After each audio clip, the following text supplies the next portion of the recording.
Práctica número 8. Regiones de trabajo del transistor. En esta práctica principalmente nos enfocamos en descubrir cómo es el funcionamiento de un transistor BJT en sus diferentes regiones de operación, el voltaje colector emisor que se genera y la corriente de colector al mismo tiempo que se incrementa el valor de las resistencias. Integrantes del grupo James Verde Soto, la práctica fue realizada el 19 de junio. Para esta práctica se realizó principalmente el análisis y la experimentación con un único circuito.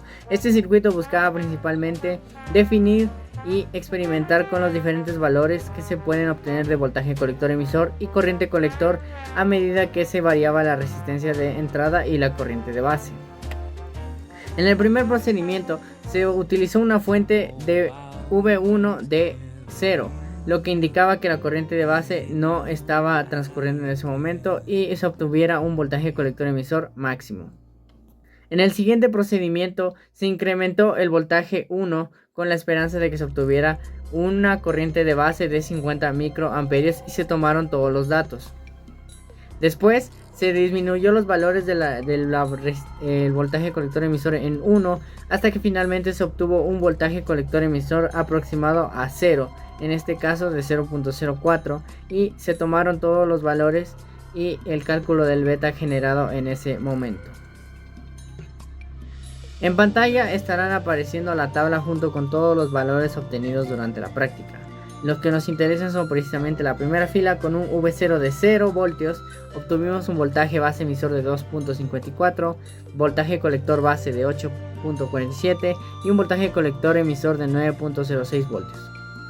En el segundo incrementamos la fuente V1 hasta obtener un valor de 5.4 voltios, la corriente de base 50 microamperios, la corriente de colector 8.14 miliamperios, el voltaje base emisor de 0.69 aproximadamente 0.7, el voltaje colector base de 5.21, el voltaje colector emisor de 4.56 y el beta de aproximadamente 162.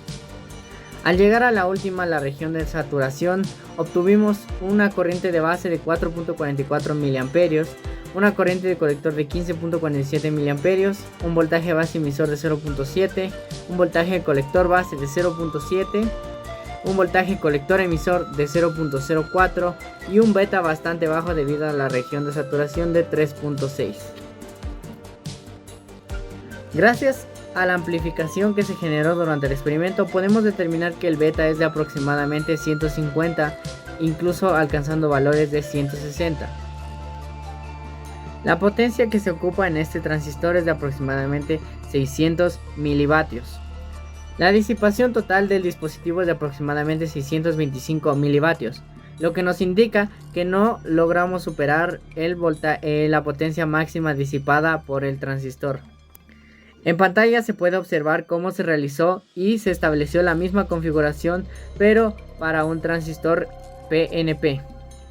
En este caso el transistor PNP corresponde a un 2N3906.